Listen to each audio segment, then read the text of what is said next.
Hi everyone, welcome to my blog at YouTube channel. Those pictures, places, events, and people. Who knows, you might one of them. I'm Joseph Saez. Join us. In this blog, I feature my second and part 2 visits at Mobile, Alabama.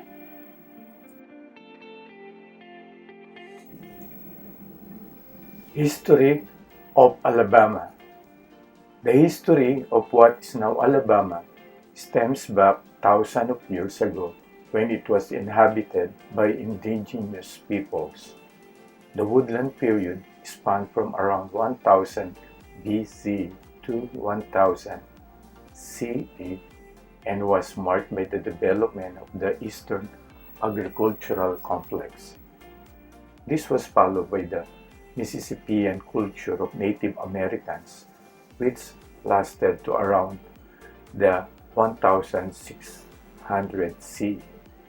The first Europeans to make contact with the Alabama were the Spanish, with the first permanent European settlements being Mobile, established by the French in 1702.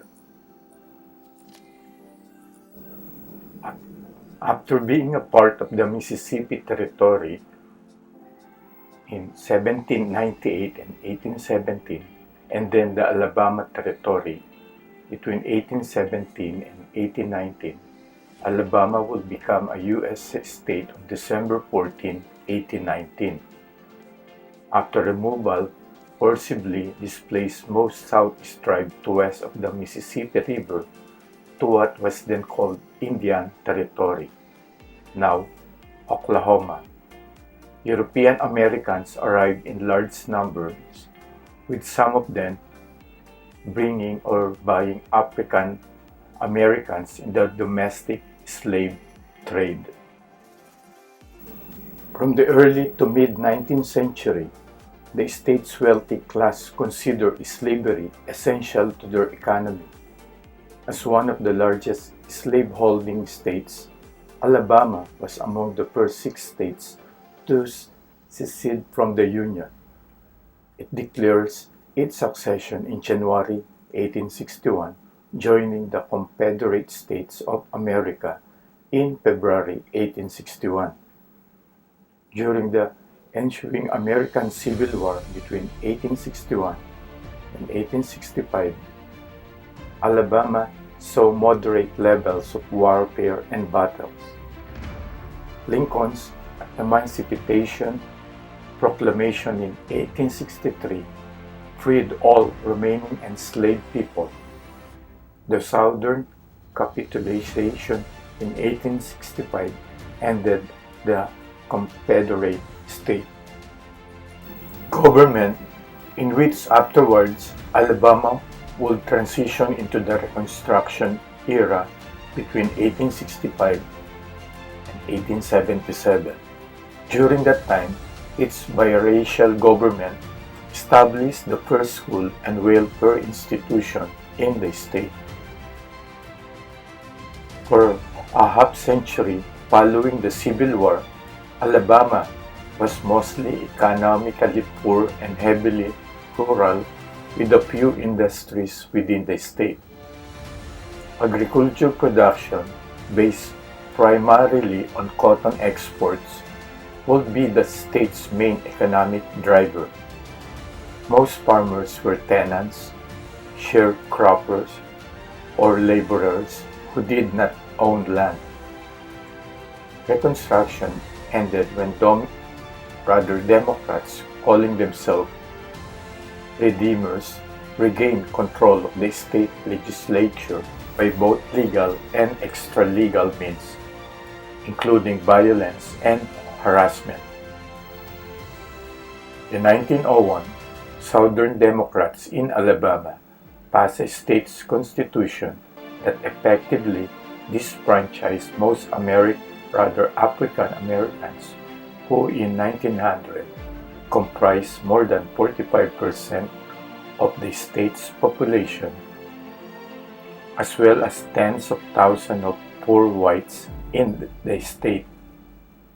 By 1941, a total 600,000 poor whites and 520,000 African Americans has been disfranchised.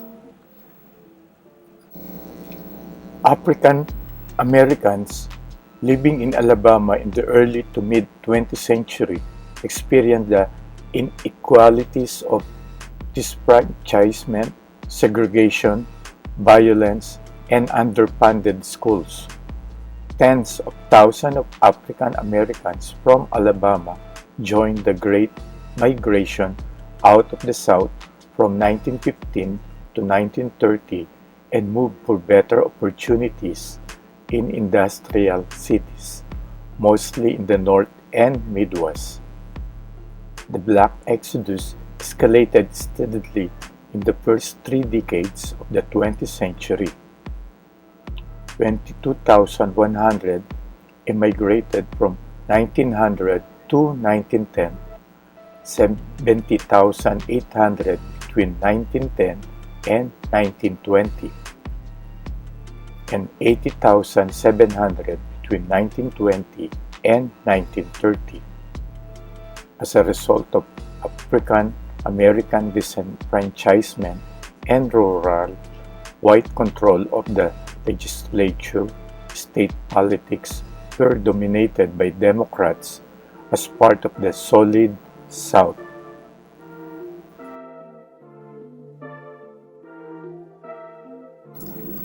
The Great Depression of the 1930s would hit Alabama's state economy hard. However, New Deal farm programs helped increase the price of cotton, bringing some economic relief. During and after World War II, Alabama started to see some economic prosperity as the state developed a manufacturing and service base. In the mid-20th century, cotton would fade in economic importance with mechanization technologies, the reduced need for farm labor, as well as there now being new job opportunities in different industries.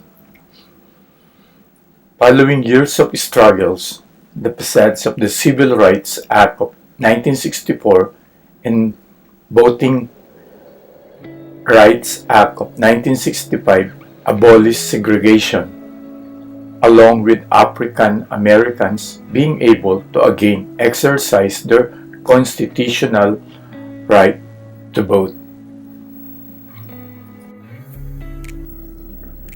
In the mid to late 20th century, the formation of NASA's Marshall Space Flight Center in Huntsville, Alabama, would help the state's economic growth by developing an aerospace industry. In 1986, the election of Guy Hunt as governor marked a shift in Alabama toward becoming a Republican stronghold in presidential elections, as its voters also leaned Republican in statewide elections. The Democratic Party still dominated many locals and legislative office, but total Democrat dominance had ended. In the early 21st century, Alabama's economy was fueled in part by aerospace, agriculture, auto production, and the service sector.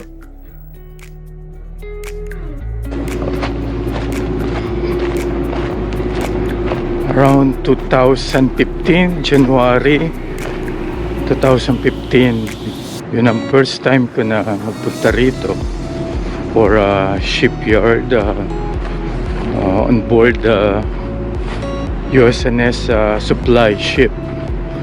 We stay here around 5 months, I think 4 or 5 months, and have the chance to see or visit New Orleans, yung street party, and also yung swamp tour sa Louisiana. So around 7 years nung nakabalik ako here sa Mobile, Alabama.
Alabama Dry Dock and Shipbuilding Company.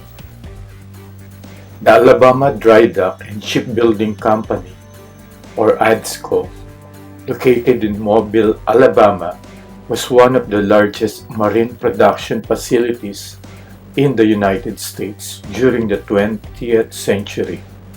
It began operation in 1917 and expanded dramatically during World War II with 30,000 workers, including numerous African American and women. It became the largest employer in the southern part of the state. During the defense buildup, which included other shipyards, Mobile became the second largest city in the state after Birmingham. Shipbuilding declined in the United States in the later 20th century, and ADSCO closed its yard in the mid-1970s. It later reopened. ADSCO is now owned by BAE Systems, which purchased the yard from Atlantic Marine in May 2010. World War II. During and after World War II, ADSCO became the largest employer in southern Alabama, building Liberty ships, tankers, and other vessels from the keel up, obtained at rapid speeds during the stateside war effort. The first yard was built on Pinto Island in Mobile Bay. During World War II, the facility was primarily tasked for production of the Liberty ships, but wartime losses caused a shift to repair of tanker vessels. 20 Liberty ships were produced at Mobile from 1943 to 1945. 102 tanker ships were produced at ADSCO. Gulf Shipbuilding's destroyer and cargo ship facility was located a few miles upstream. Employment expansion. Thousands made their way to Mobile to find work. By 1943, some 18,500 men were employed at ADSCO, including 6,000 African Americans. White hostility to the African Americans being promoted to welder positions resulted in a white riot starting the evening of May 24, 1943. An estimated 4,000 white workers at the shipyard attacked black workers. Others threw bricks at black housing in the city. The governor ordered National Guard troops to protect the workers. In order to settle the riot, Federal City Union and NAACP leaders agreed to force segregated shipways, where Americans rather where Africans Americans could occupy all positions. Those employed in these highly skilled jobs earned wages equal to the white defense workers and had the chance to have equally skilled positions. Achieving racial equality continued to be a problem at the shipyard following the war. Legal segregation of facility in the state did not end until the late 1960s, although federal defense contractors were not supposed to practice segregation.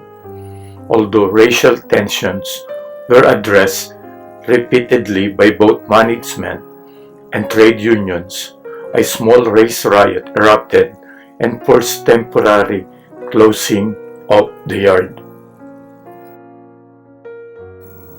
Recent years.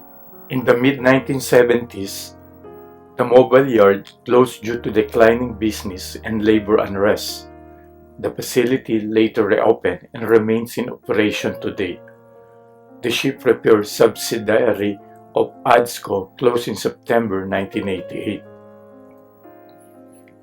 A portion of the facility was leased to Atlantic Marine in March 1989, which acquired the site outright in December 1992.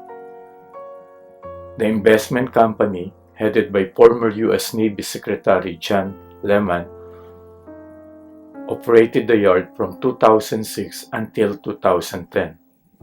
It was acquired by BAE Systems in May 2010, which continued to operate it as a full-service shipyard, BAE Systems Southeast Shipyards.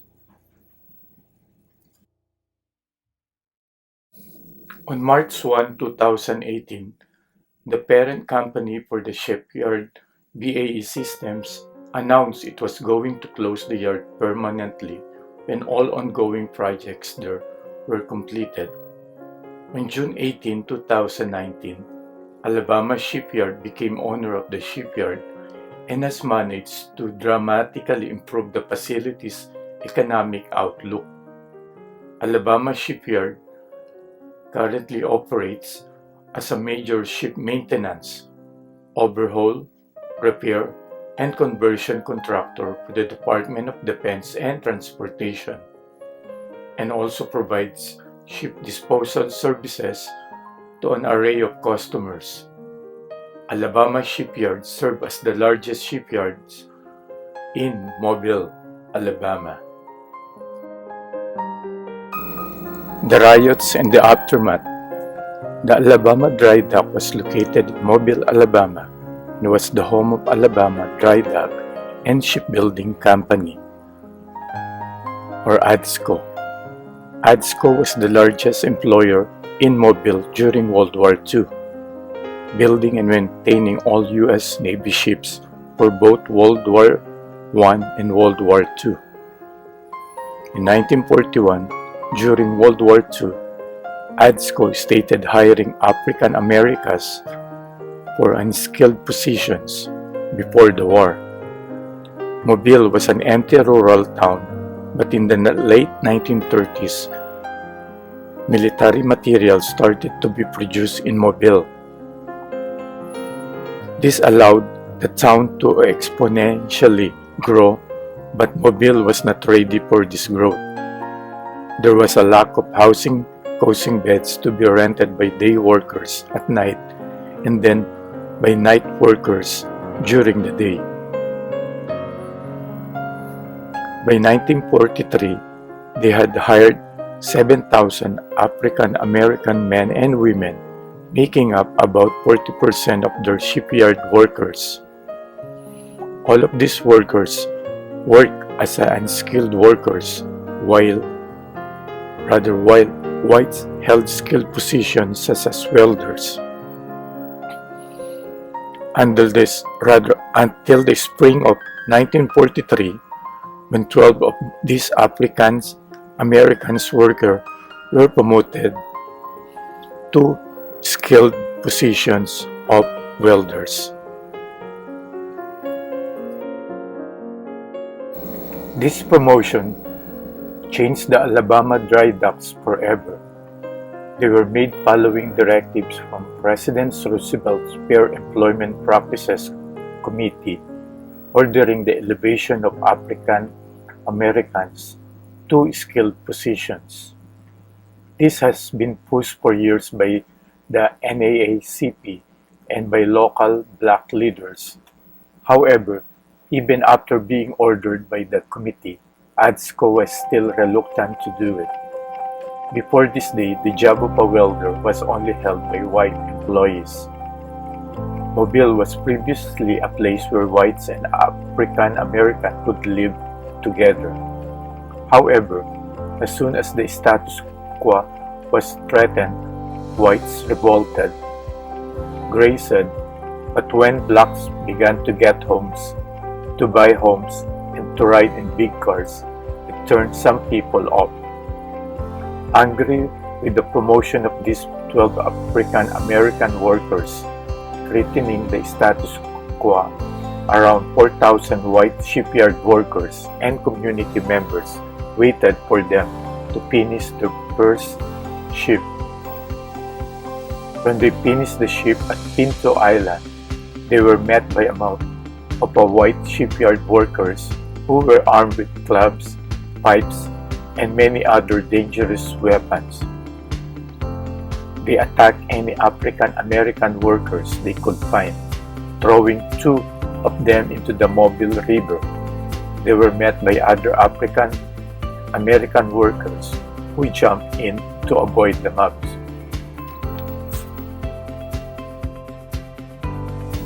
Governor Chauncey Sparks at Montgomery ordered all liquor and beer outlets to be closed in Mobile and Baldwin counties until order was restored. In order for order to be restored, all available law enforcement officers, supplemented by the detachment of soldiers, including the National Guard, were brought out. The mobs did not kill anyone. However, they did injure more than 50 people. All African Americans workers at the plant were sent home even after the situation was under control, and some were ordered by the company to leave the job. It took several weeks before the African American workers could return to work again safely. Gray said, because this would be a band standing outside and they would have their cars parked. And in their cars, they have monkey wrenches and tire iron and stuff like that. All of this violence lead to segregated shipways. After the incident at the dry docks, tension between the workers was still high. It took a long time for the white workers to begin their work again because they did not want to work beside African Americans. The company, in response to the white workers' complaints, created 4 separate shipways where blacks were free to hold every kind of position except foreman. This led to a more segregated workplace for African Americans because they were forced to work in black-only shipways. Although some African Americans were promoted to skilled labor jobs, the majority of Americans were stuck working the same unskilled and low-paying jobs that they were before the riot.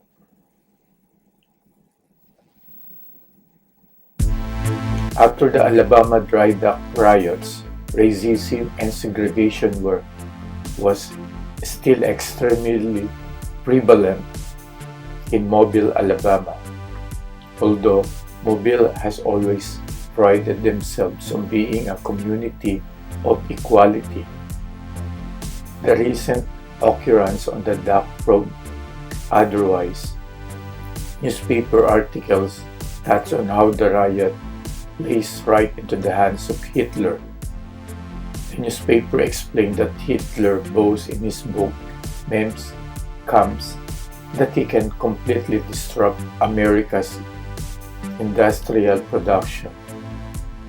And he can if Americans allow their passion to become prey to the insidious poison of racial hatreds. The overall aftermath of the riot created more tension and segregation within the Mobile, Alabama society. When the war ended, African American veterans who were fighting for freedom overseas came back to the same segregation they were facing before they left for war. This caused great anger among the African American community because they risked their lives in the fight for freedom to return to their home country where they are not treated with equality.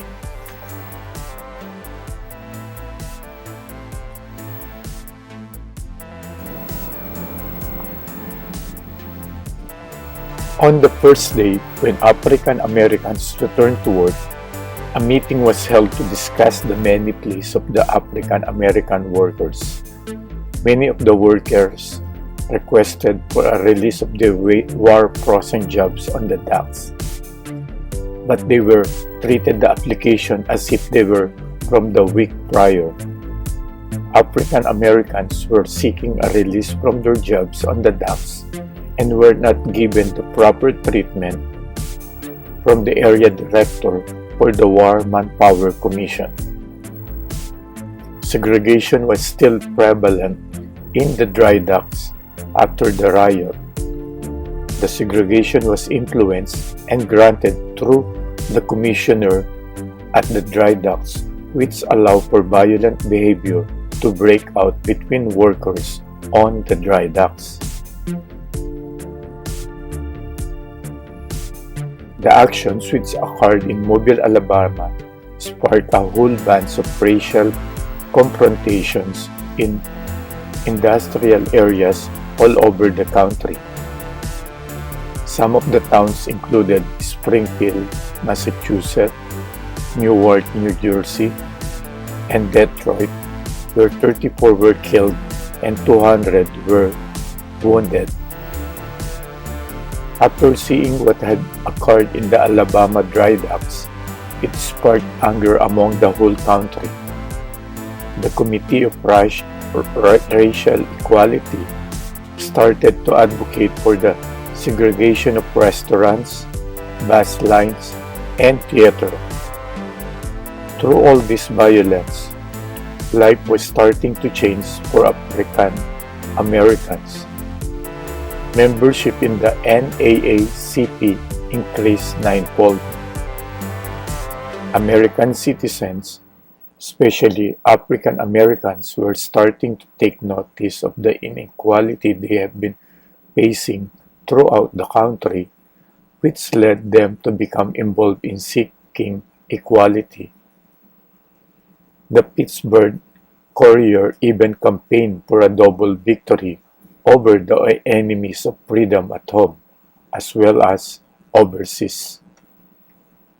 It should be facing, the bow should be facing towards the bridge, Oh, but it is not. getting the view of the ship. Right.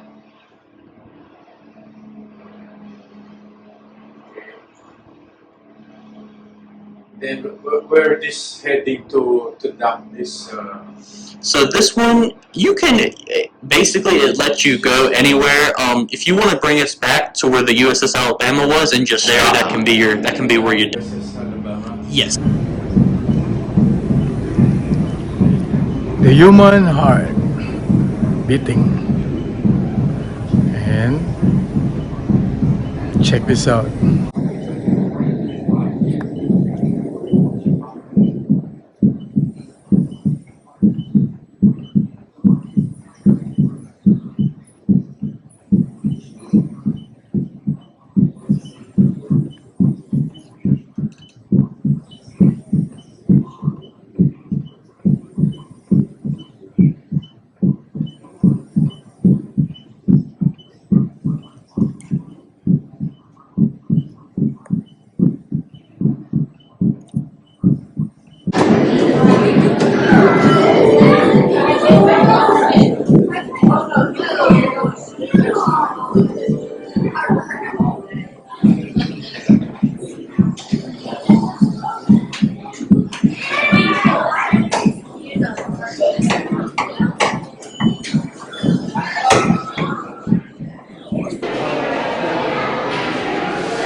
Fly me to the moon and let me play among the stars.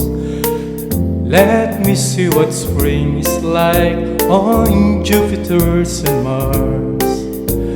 In other words, hold my hand. In other words, darling, kiss me.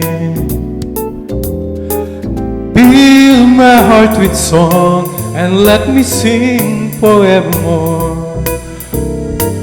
You are all I long for, all I worship and adore. In other words, please be true. In other words, I love you.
Fly me to the moon and let me play among the stars. Let me see what spring is like on Jupiter's and Mars. In other words, hold my hand. In other words, darling, kiss me. Fill my heart with song and let me sing forevermore. You are all I long for, all I worship and adore. In other words, please be true. In other words, I love you.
as fast as you can in the right order.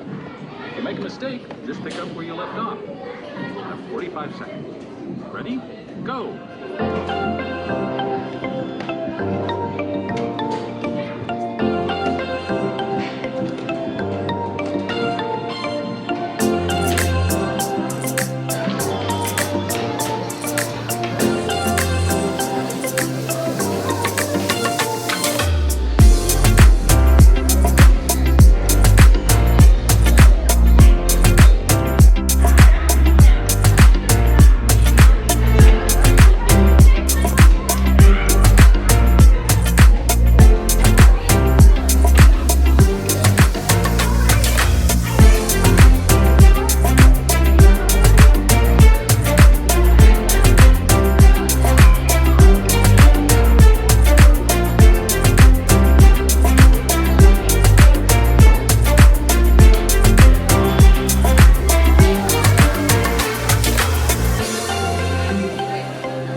I'm Gary. I'm a nurse. Are you surprised? Most nurses are women. But today, even guys are becoming nurses. A nurse is someone who works with the doctors and taking care of the patients and making sure that they get well. I work with heart patients, but there are many different kinds of nurses. Emergency room nurses are on the front line, treating patients in life-threatening situations. When you were born, a labor and delivery nurse helped bring you into the world. Other nurses work taking care of patients in the hospitals until taking care of you. The kind of nursing job you have depends on how long you go to school. But no matter where they work, all nurses are important links between the patient and the doctor. Nursing is exciting because each patient brings new and different challenges. It's a great feeling to know that I made a difference in someone's life. If you choose to be a nurse, you'll need compassion, a big heart, people skills, and ability to think fast on your feet.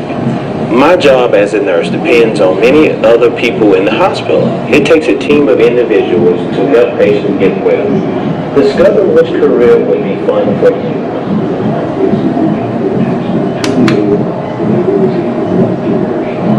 Hi, I'm Dr. Armstrong. You all know what doctors do, but do you know there are more than 60 different types of doctors? Family doctors can take care of everyone in your family, from your baby brother to your great-grandmother. Orthopedic surgeons can fix bones, and cardiologists specialize in just taking care of the heart.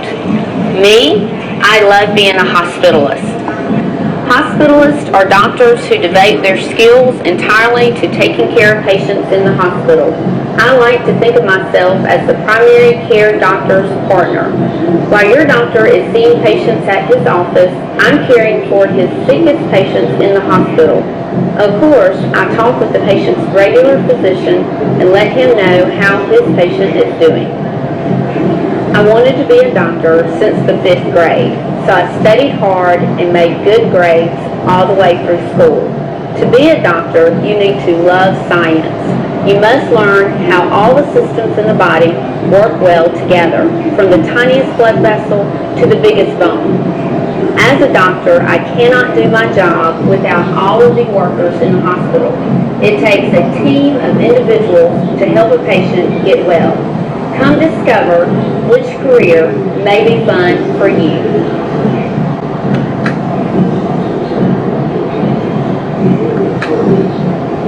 You met a pharmacist at your local drugstore when you were sick, and your doctor gave your mom and dad a prescription for your medicine.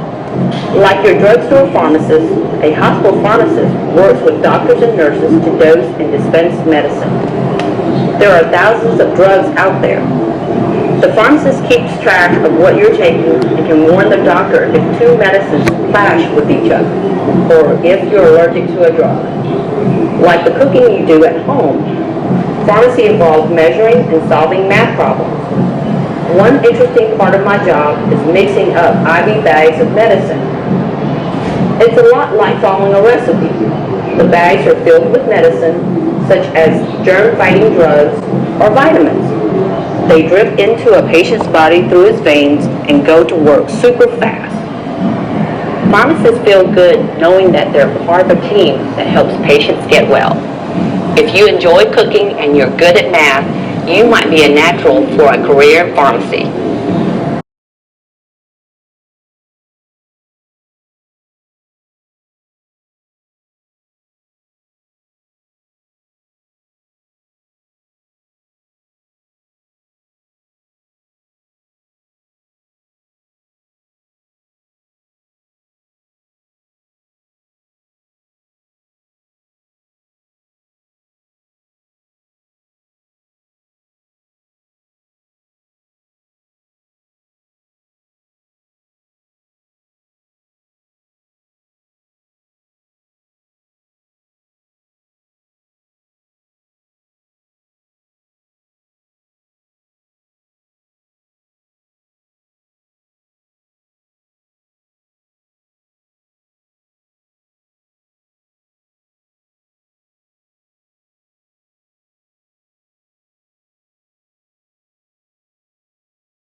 Welcome to Mobile Museum.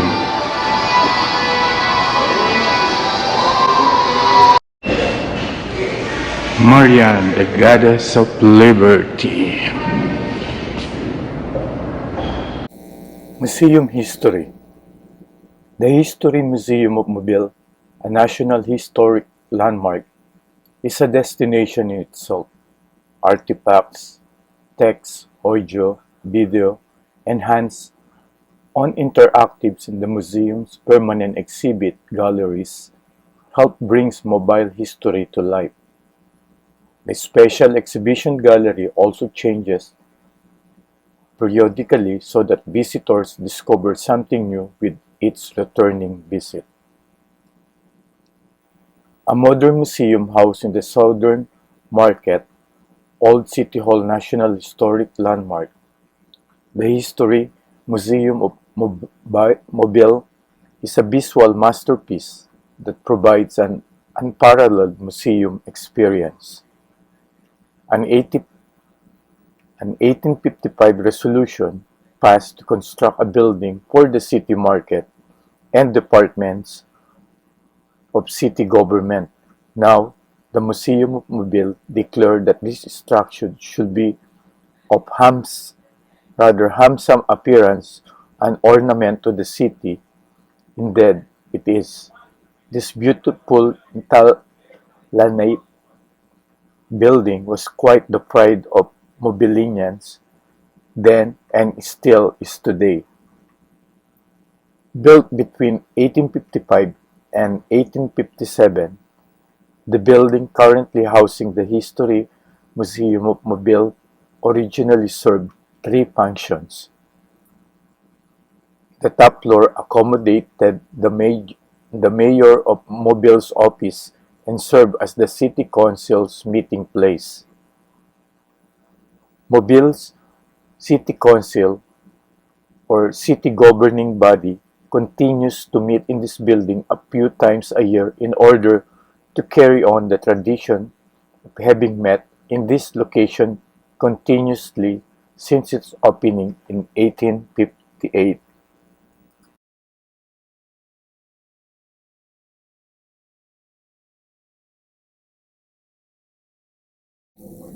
When it opened in 1858, the second floor was also headquarters for a few local militia units, most notably the Mobile Cadets.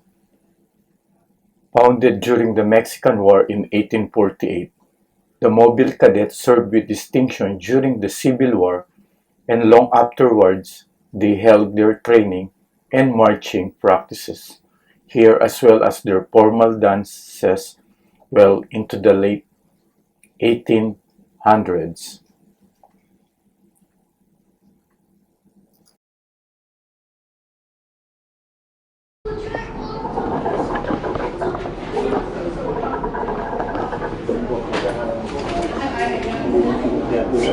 What was it like to travel for man-like cargo on a ship?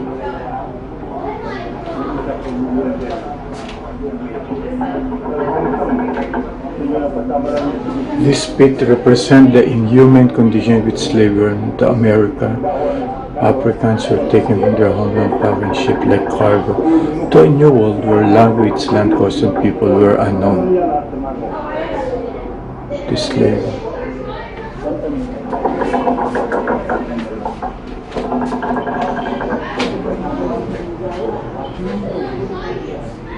The third and perhaps most important function of this building was the Southern Market of Mobile. The public market was a venue where licensed food vendors rented out stalls on the ground floor to sell meat, vegetables, seafood, and fruit. The market stalls were located in what today is the museum atrium. Mobile Southern Market did not completely close its door until 1942. Designed in the Italianate style of architecture, Mobile City Hall and Southern Market Complex comprise four buildings and covered two-thirds of the block between Royal in Church Streets. Between 1997 and 2000, an addition was added to the back of the building to house the History Museum of Mobile's permanent exhibit and staff offices.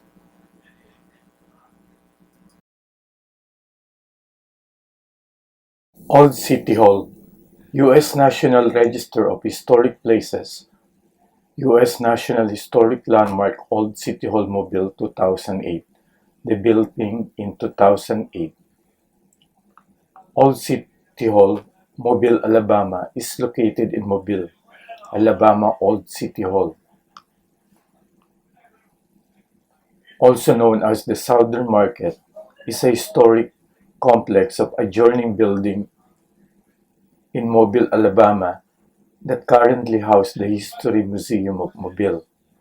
The complex was built from 1855 to 1857 to serve as a city hall and as a marketplace. It was declared a National Historic Landmark in 1973 as a rare well-preserved example of a 19th century multifunction civic and commercial buildings. These are the people, a few of them. Thousands more storm through these gates on the graveyard ship, the swing ship.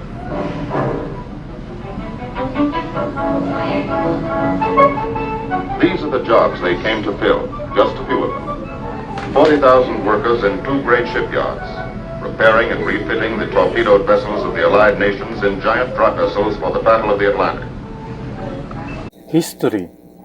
The building was originally planned by the city in 1854 as the principal city marketplace for selling vegetables, meat, and fish.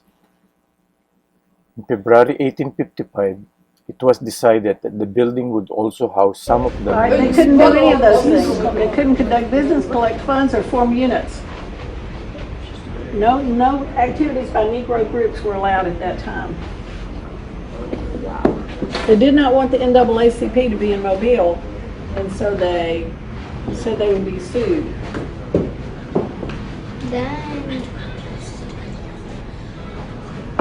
Some of these things along here, this is them registering for the University of Alabama. There they are, see the National Guards behind them? Yeah. There we go. Murphy High School. These are some of the things we talked about when we read about the Civil Rights Movement. So this is white school? That was an all-white school at Murphy, and then they integrated Look it at these glasses. What's in here? in the late 60s. John McFarland's eyeglasses. Too short, Grandma. What's in there? with approval on 1st January 1855 of $44,000 in municipal bonds to pay for constructions. The architect for this initial building phase was Thomas Simmons James, a Mobile architect originally from Virginia. On 27 December 1855, while the new building was under construction, the existing City Hall on Conti and Jackson Street burned. As a consequence, in May 1856, the city passed a resolution approving $40,000 to complete and expand the building with accommodation for the mayor, city clerk, city treasurer, and 2 city boards. Payment receipts indicate that the building was completed by 20 April 1857. In 1910, the building was altered by architect William L. Denham.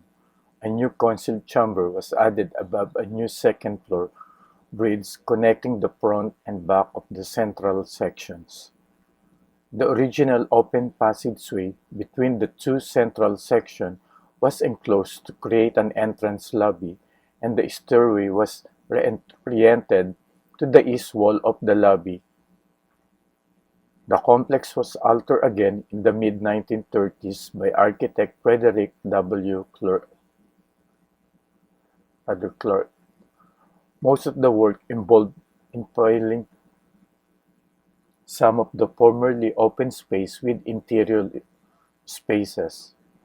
Also, murals by John Walker depicting scenes from local mobile history were painted at this time. The complex was damaged by Hurricane Frederick on 12 September 1979, causing the tenants the time to vacate the building. It was later restored.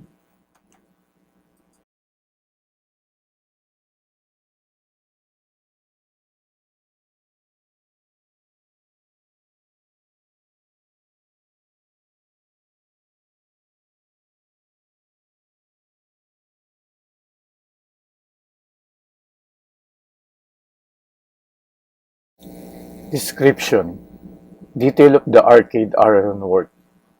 The complex is Italianate style in design and comprised four rectangular sections connected by three arcade passageway. The grouping is 244 feet, 74 meter wide on Royal Street, 275 feet, 84 meter long on Church Street, and the back is 213 feet or 65 meter wide on Water Street. The building is stucco over brick construction with wood trim and brackets. The two central sections form a U-shaped mass, fronted on Royal Street and extend to Water Street. There are two floors in elevation on Royal Street and one floor in elevation on Water Street. This central section is crowned with a central octagonal cupola. The two annex wings are also two floors in elevation, although a lesser height than the central sections. The south wing annex is 30 feet or 9 meter wide by 275 feet, 84 meter long and faces Church Street. The ground floor of the south wing once housed stalls and shops for the market, but has since been altered to enclose the space. The north wing annex is 30 feet, 9 meter wide and is much shorter in length than the south wing. The north wall is attached to the neighboring Gulf Coast Explorarium.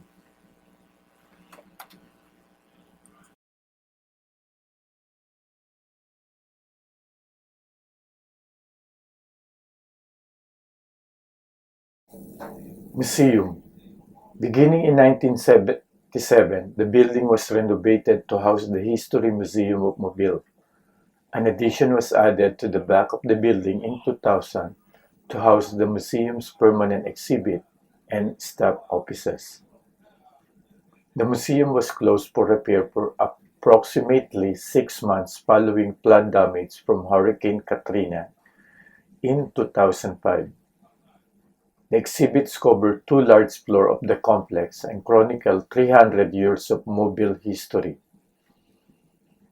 The museum normally has a 6-month-long period exhibit, special collection exhibits that are rotated periodically, and several permanent exhibits. The permanent exhibits include the Old Ways, New Days exhibit that explore modern history from colonization to the present, and the Walls and Halls exhibit featuring furniture, antique, silver, artwork, and other artifacts.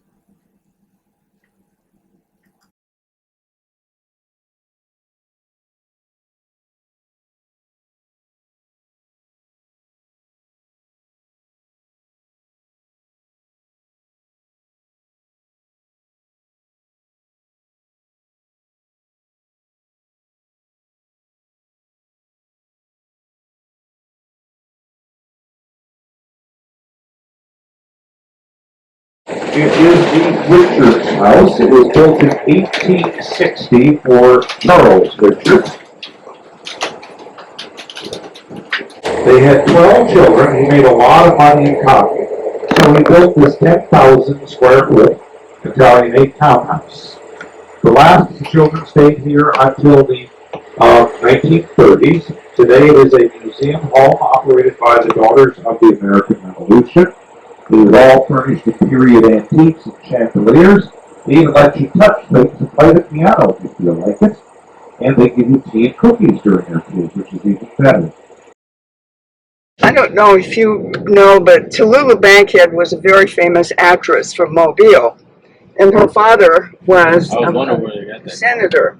And so he was responsible for getting that tunnel, and that's why it's called the Bankhead Tunnel. Their last name is. Okay, let's see. Yes. The affair, and they found out about it, so they came, a couple of them came in and probably killed down, and John didn't answer the door. He knew something was wrong, and he called the police. Do you know they came out and they walked?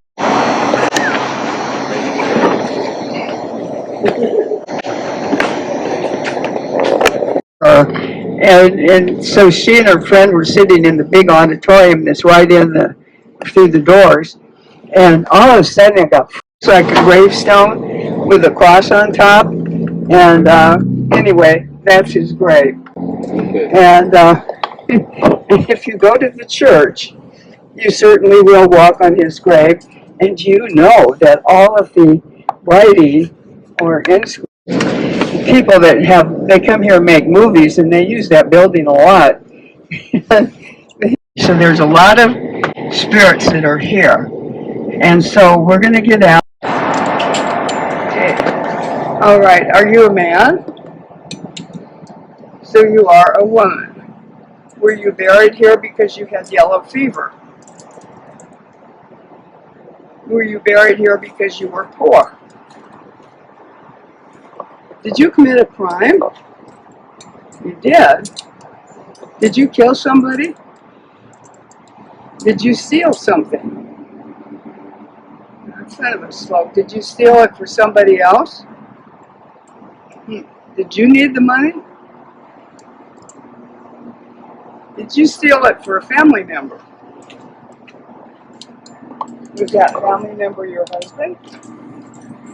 My goodness. So you went to jail. Did you have a fair trial, do you think?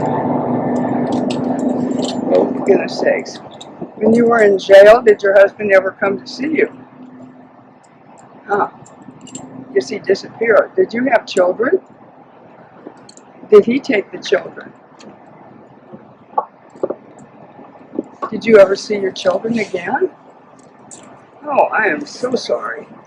Well, did you get out of jail eventually? So I'm wondering why you're buried here now.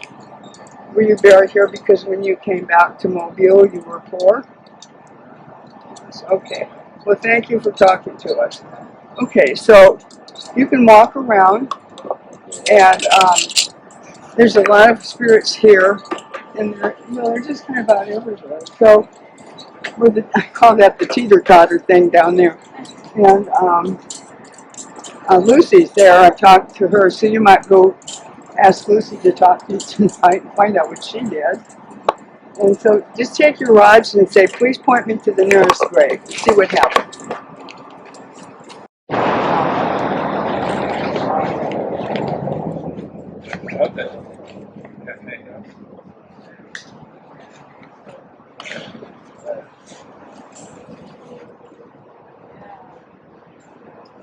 From France with Napoleon. But it's interesting. See, this is an all brick house, but it's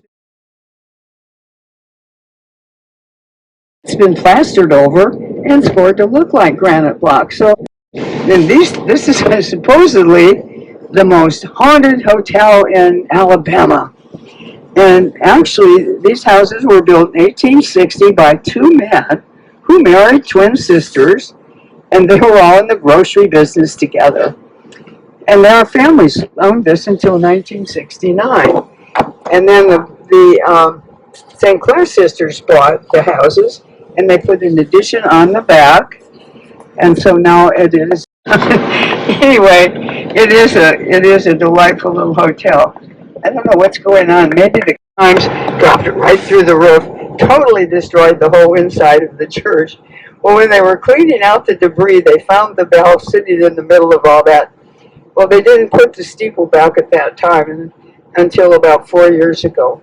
And this is Fort Condy on your right. This is a reconstructed fort. It was actually built to look like one that was built by the French in the 1720s. It's sitting on the original site, and it's 1/3 the original site. And then this other building is really the exhaust system for the George Wallace tunnels. So if you go through the tunnels, you go 43 feet under the Mobile River. Okay, now we're gonna let you guys off first. Now, if you want to get that picture.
Okay, I've heard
I appreciate that. Ooh, let's get in real quick for a quick photo, and then we got something else.